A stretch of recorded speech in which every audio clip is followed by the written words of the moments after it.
We're back with Janae Adams from Debt Sucks University and Nathan Grant from MoneyTips.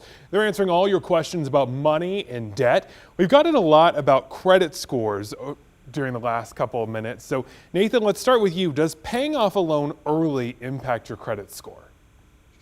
Yeah, I mean, there's so many factors that go into your credit score, but your payment history is the biggest percentage of what goes into a credit score. So whether it's a loan or rotating debt, like a revolving debt like credit cards, the better that you're at with your payments and more consistent you are, the better it's going to be for your credit scores overall. Some things like loans have fixed interest rates. So as you're paying on them, you're not able to save as much money by getting ahead in terms of interest if something's fixed, but you're still bringing down the overall principal by putting more into it if you're able to catch up, get ahead. So it's still very important to focus on that. But whether it's a loan or something that, you know, you're paying off a balance from credit cards, you really want to just keep the payment history top of mind and avoid late payments at all costs to do the best things for your credit scores. And it is Financial Literacy Month, so I'm curious, what is the number one thing you think people are wrong about with their credit score?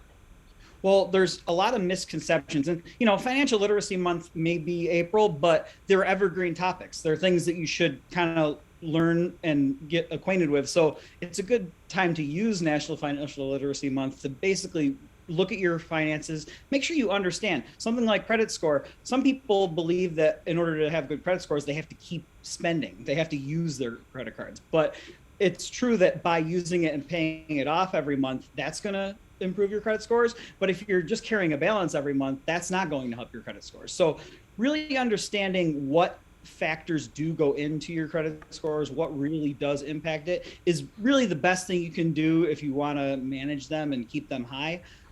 So like I said, payment history is top of mind during this time, but really just familiarizing yourself with exactly what you can do, because everybody's situation is a little different too.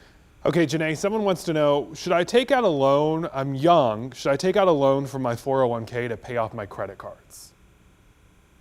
I would not do that. I would not do it. I would try to buckle down with what I'm making right now. So whether on salary or hourly pay, buckle down on that, cut some things back in your life, look at your spending plan. If you feel like you eat out 4 times a week, let's cut it down to 2. Take some of that money that you cut down from eating out, put it towards paying off that loan, that credit card that you have.